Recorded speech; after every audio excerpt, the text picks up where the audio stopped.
good, everybody? Welcome back to the Toranzo show. I am excited. This is the first visual episode. Now, I've been trying to do this for a very long time, but I was scared, y'all. I'm not gonna lie. I was like super nervous. Nobody really tell you the feeling of that. Um, it's kind of hard to explain. So basically, what it's like doing like a visual episode, even before I did a visual episode, honestly, even when I was doing the audio episodes, it feels like even though you're the only person in the room with the camera or the only person with the mic that's recording, it feels like fucking a million people are looking at you. So it's weird and it's hard to explain. Even though I'm the only one in here, it doesn't feel like it. It feels like everybody can see me, which you will eventually. But goddamn, it's supposed to make the recording process easier, I would think. So that's why it took me so long to do the visual episodes. I was procrastinating like real bad, like extremely bad. Um, yeah, it's really no other way to explain it. I was just bullshitting and procrastinating because I was scared, y'all. I was fucking nervous. Um, there's a couple of things I want to talk about today. I'm gonna try to stop saying too. Jesus Christ. Yeah, so the last episode, I want to clear up the plan B part. So it kind of sounded like the girl that I was fucking, I was just like nothing to her, not telling her, then decide to be a piece of shit and then play for the plan B. That is not the case. Me and her was fucking, and yeah, I was nothing to her, and I was asking her like, why we was fucking, like, oh yeah, can I nut in you? Well, I didn't say it like that, but, yeah, she always agreed. She was with it, and she would come inside of me. She was white, so it was very much, um, like that. And so yeah, that's what I was doing, shooting the fucking club up, and she knew that. So then, time come around, I guess she started sitting there thinking about it and was like, damn, we got to get a plan B. And I'm just like, yeah, we don't. Um, and, ended up telling her, I was like, shit, I'll go in half, because I kind of had felt bad in like the moment, but it's like, nigga, no, you're not about to kill my baby. Are you kidding me? So yeah, very much pro-abortion, but no, not on my baby. Because I don't do grapey stuff and sexual assault and stuff like that. I don't get it down like that. So we're going to keep mine, okay? Um, and yeah, my family will take care of it. I'll take care of it. We're not pieces of shit. Um, yeah, when it comes to that. So, girl, have my baby. Well, it's too late now. She actually went and bought it herself. Took my man out of here if it would have been. So, yeah, there's that. Another thing I had said that in the last episode when I was talking about fentanyl and stuff, y'all need to go watch that or re-listen to it because it's not a video. Y'all need to go watch that. $10 death trip. And so it's on Tubi, and I had said that fentanyl was horse tranquilizer. It's actually much worse. It's elephant tranquilizer. So I misspoke on that. I wanted to clear that up. And so yeah, y'all, I want to talk about a couple of things. Kim Kardashian and Kanye West are both still being strange. Now Kanye is my top 5 favorite rapper, so don't want to take nothing from him. Shout out to Kanye, love him down. Artistically, but his antics in the public, I can't fix that for him. Kim Kardashian then stole Drake's man. She got caught with Odell Beckham. Well, not caught because they won't hide it at all. She very much giving dap out that dick. So yeah, they got caught at the Super Bowl. I'm not mistaken. They got caught somewhere. I don't remember exactly where it was at, but it's just the fact that Kim Kardashian is now fucking with Odell Beckham, and it's like, didn't you fuck Drake? That's his man. And so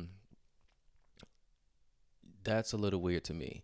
And it's like, goddamn girl, give it a break. You done fucked every goddamn actor, rapper, um, basketball player. Now you moving on into another sport. Now you're doing football. Like, shit, let the whole breathe. You got kids and everything, and they looking up to this bullshit. And it's not saying, I'm not saying don't date. Move on past Kanye. Kanye dating, doing his thing too. But it's like, goddamn, only people we know as far as Kanye is Amber Rose, you, who else was Kanye fucking? And I just know Amber Rose and Kim Kardashian. And the new girl, of course. Maybe a model here and there, but she working on number 30 for sure. In the public eye, this ain't regular niggas. I'm talking about celebrities, rage, like she getting around. And I love Kim Kardashian down to death. I'll be the one that holds her name up to a high standard when people talking about, oh, well, they are talentless family, blah, blah, blah, blah, blah. I fuck with the Kardashians. I love them. I like the hustle. Have they kind of got a little too much out of our culture? Absolutely, I think. However, I don't know. I just respect them in a different way because basically taking what she did with just that porno, and then she got a goddamn empire, literally. I love it. I love it. I love it, and I respect it. So yeah, that's that. And then fucking Kanye walking around with a goddamn Alexander McQueen mask on. This nigga got a fucking mask with Jesus nailed to the cross.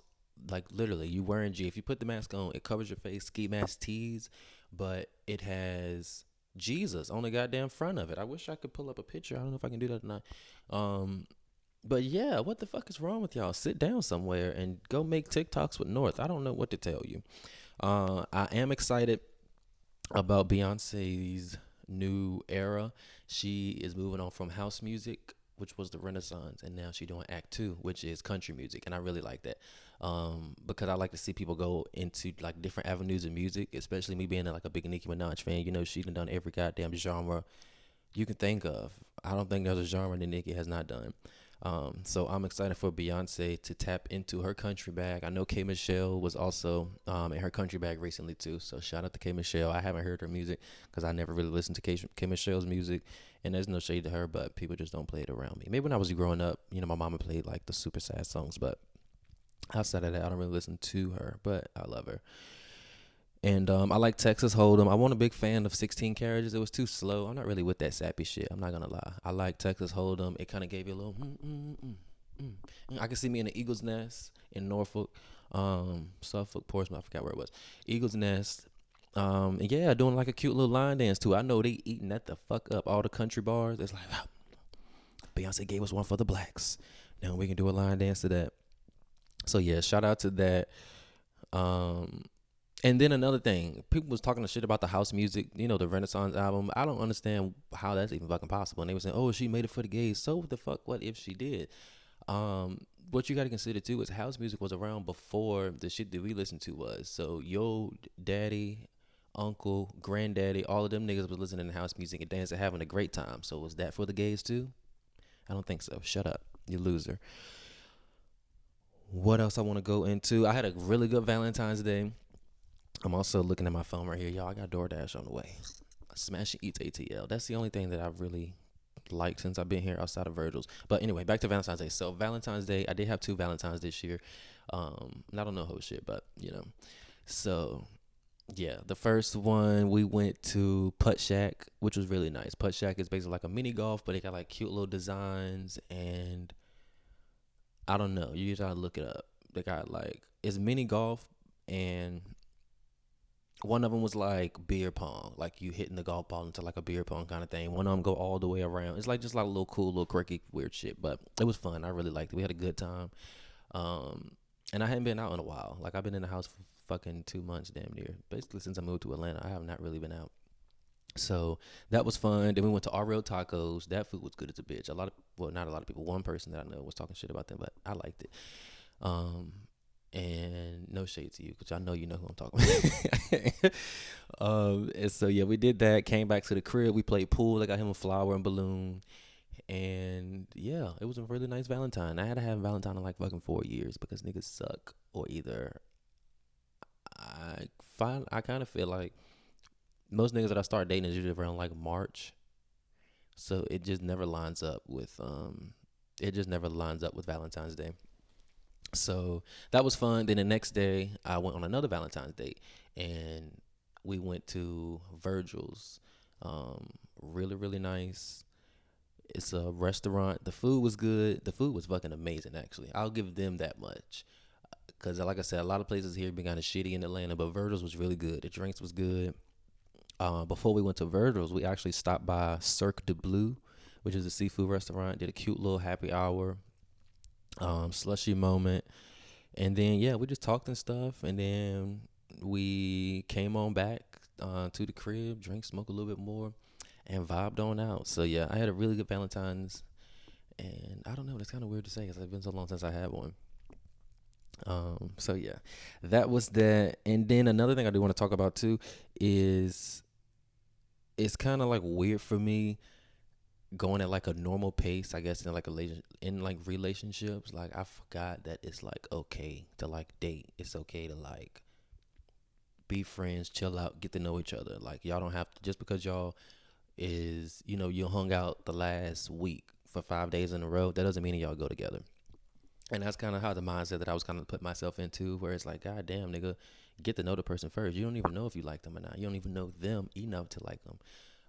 So yeah, but then that's kind of like harder for me to do too, because I've been like love bombed a lot. I don't know what the fuck it is, but niggas just like spending money on me for some reason, and I cannot put my fucking finger on it. They don't know way to pick up my order to DoorDash.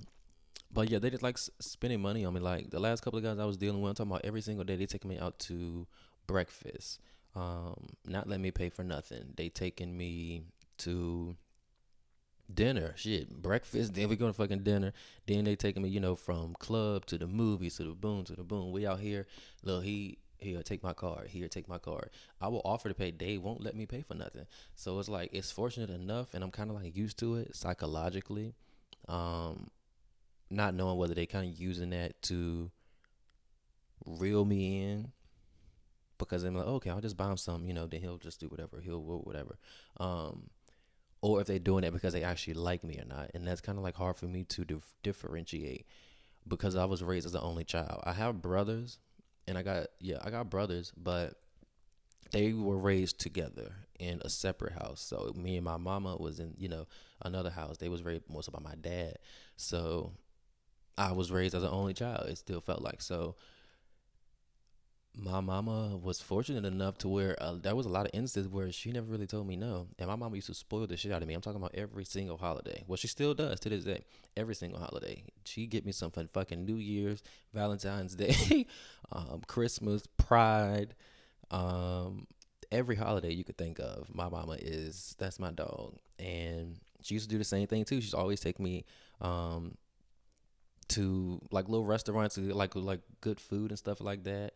And then when I got as of age, so much so, she even gave me the fucking food stamp card. I think I said that in one of my other podcast episodes. My mama gave me, I said the food stamp card, Jesus fix, we from the hood. She gave me the child support card. She gave me the child support card. And so like I spent all the child support money. Like I had the actual card. It wasn't like, oh, this is much is on there. You take this much, I spend this much. No, my mama gave me that card, and I had that shit for years, collecting that money every single week. So I never really went without, I guess, much. And I'm just kind of like, I don't know. I was just used to nice stuff, going out, people doing stuff for me, and constantly have stuff done. I have amazing friends who always do a lot of nice things for me too.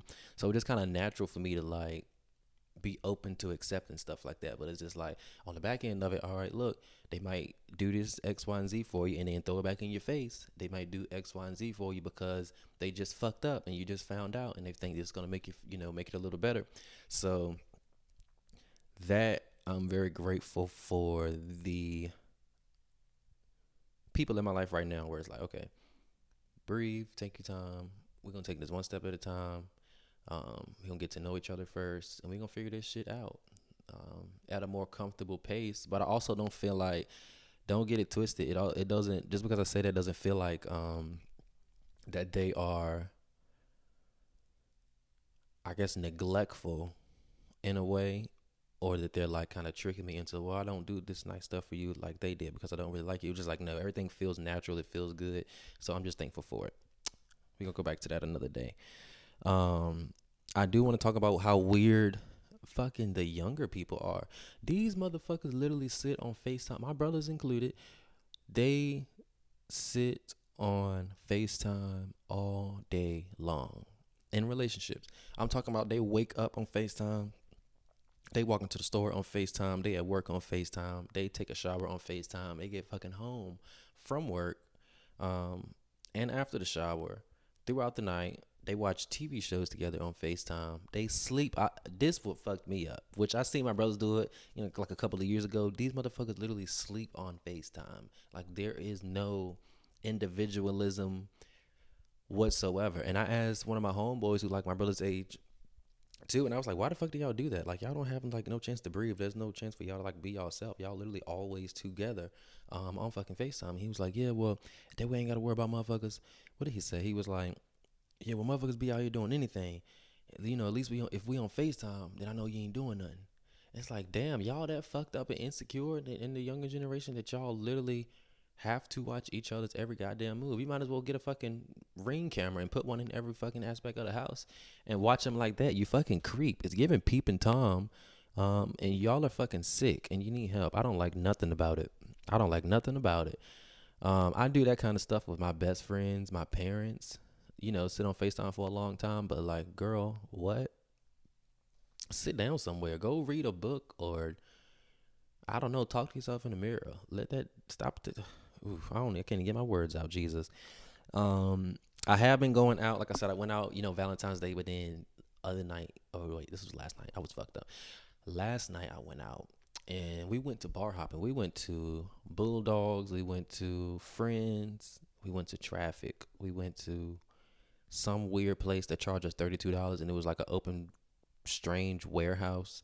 I thought it was like a glory hole tease. I didn't know exactly what was going on, but it was weird. We stayed there for like maybe 3 minutes and walked right the fuck back out.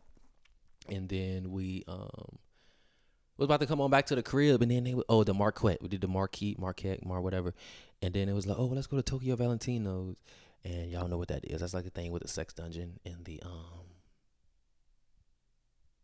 Oh, that's what it is. That's a sex dungeon. So it's in the dungeon, And so, yeah, they be fucking sucking, squeaking, squirting, everything you could think of in there. And I heard there's one room where it's like super, super dark. All the lights are off. You don't know what's going on, what's touching you. It's just all that. And you don't know who it is or what is going on. Which I get it.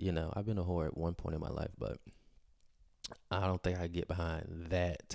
We got to have some kind of conversation, even though, I done like the whole Jack Grinder, whatever, quick link ups, but it's like, damn, we had some kind of fucking conversation. You know what I like, what you don't like.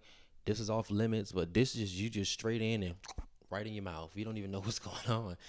What the fuck? That has to be rough. I don't know. What do people stink? How do you? I don't know. Maybe I'll get around to it if things don't work out with the people I'm talking to now. But I can't get behind that right now. What else? Oh yeah, I'm looking for a graphic designer. If anybody know anybody, I want like a cute little intro video with all of my like celebrity pictures and stuff like that, of people that I took pictures with. And then yeah, so I want to introduce 3 things to the show. So I'm gonna do 3 segments every time. So one of them is kudos, me basically choosing 1 or 2 people that I just want to give positivity to, shout them out, and yeah, just appreciate them. And then another one is Would You Rather. So I'm going to start doing Would You Rather every episode. And I want y'all to leave in the comments what y'all would rather do. And if you're on Spotify, you can send in like a voice message so I can like play those live. I don't know how it works yet. Nobody sent me any because I'm not popular yet. And then the last one is a mean comment. So yeah, on TikTok, when I was like doing lives and stuff, people were not saying nice things. People are fucking assholes on TikTok. They're dickheads. I stay away from there. I don't even fuck around over there no more. People still be sending me my friends, they sending me little TikToks in my DM. I'm not reading them. I'm not opening them. They know that. They can kind of see that. They've been sitting for months and months and months. I don't fuck around on TikTok. It's strange. It's demonic. I don't like it. Get bad vibes when I'm on there. It's just, I don't know what it is. I might get around to them if they pay me. But outside of that, no. And so, yeah. So the first kudos I'm going to do is I want to give it to 3 people, actually, for 3 different reasons. For one, this is a person that I used to always like watch growing up, and I like when I used to see people like back in the day, and they still like working, up to this point. Well, I guess this kind of applies to all 3 of them. I didn't realize that until now. This applies to all 3 of them. Was huge fans, like growing up when I was younger, but as time went by, I kind of saw them a little bit less, but they were still kind of like, consistent in a way. But now they are pretty much as big as they fucking were back in the day. Number 1 is definitely going to be Monique. Monique has always been my favorite comedian, and Precious is my favorite movie, like hands down. That is my favorite movie. I know all the words to it. And that is a fucking role. She played the fuck out of that. I don't think nobody could even come close to, nobody could have played that but Monique like that. She ate that. So yeah, Monique, and then, I've been on her whole little, journey from the Netflix, and they, treat her like shit. And I'm very much so go for the underdog. People that I feel like is being kicked down, they not being heard, but they basically just want to tell the truth about stuff, which is why I'm kind of still big on people like Nicki Minaj, people like Kanye West, people like Tyler the Creator, people like Frank Ocean. Um, yeah, they're very much for the people, so I fucks with that. And so yeah, Monique, absolutely. Um, Very funny. And I met Monique. Monique actually brought me on stage, believe it or not. It's on my Instagram if you scroll back. So I was DMing her and told her I was coming to her show. She ended up seeing it and she brought me out on stage. She paid for my tickets, me and my best friend. She had me right there in the front and she brought all of my drinks and she had me on stage and I was literally so fucking nervous. I didn't know what to do. I was about to shit myself. But I'm gonna do a cool little story time one day about the different celebrities that I met because I got brought up on stage a couple of times by a couple of different people. Um, so yeah, shout out to Monique or kudos to Monique. Cat Williams is another one. Literally, have always that is the funniest person I think I've ever laid eyes on a stage outside of Bernie Mac. Um, Cat Williams is fucking hilarious, and he also is very much for the people, for the comedians too, because he's known to have brought a lot of people out on stage. Yeah, he's known to or not on stage, on tour with him. He said he brought 47 comedians on tour with him, and all of them were not as big as him. They were, of course, not as famous as him. And he made it a point to say that he would only choose people who he felt was funnier than him because he wanted to, kind of put them on. So I fucks with him. Cat Williams. The last one is Sofia Vergara. I didn't watch her.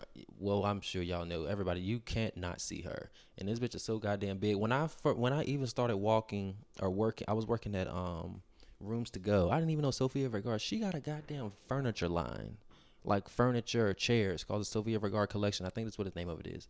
I hope so. But yeah, she's doing really big things, and she's now doing a biopic for Griselda Blanca, which is fucking amazing. I'm on episode 3, I think. It's actually on the TV right now. I'm gonna finish watching it after this episode. But she is doing a really amazing job, and I'm so proud of her. All 3 of them. So yeah, kudos to those 3 people. Now the would you rather, I don't think I'm gonna answer it. I might answer it because I don't want y'all to steal my answer. Can I do that? I don't know. I'm sorry if so. So this one is: would you rather butt chug alcohol? And it's something gay. Cause we gotta do something gay. Shut up. Straight people do it in fraternities. Butt chug a shot of alcohol, or would you rather take a body shot? So when you take a body shot of somebody's stomach off of a dirty navel. So lint. It's if you take your finger and you lick it, and you do this right here. You do like that, and it's just straight brown dirt on there. Maybe a little piece of hair, and you just gotta pour the cheapest liquor you can even find. We're gonna put some fucking Pinnacle on there. Some Pinnacle, pour that shit on, and you gotta, with the tongue, scrape it across the tongue. Across the navel and the stomach. So which one would you rather do? I'm not down for either one. But if I had to choose, maybe butt chug, just to see how it would feel, because they said it hit you hard. Alcohol supposed to hit you hard if you just take it up your butt. And so look, don't most things, but it's supposed to hit you hard if you take it up the butt, and you're supposed to be drunk instantly. It only takes a really, really super little bit. So yeah, maybe that.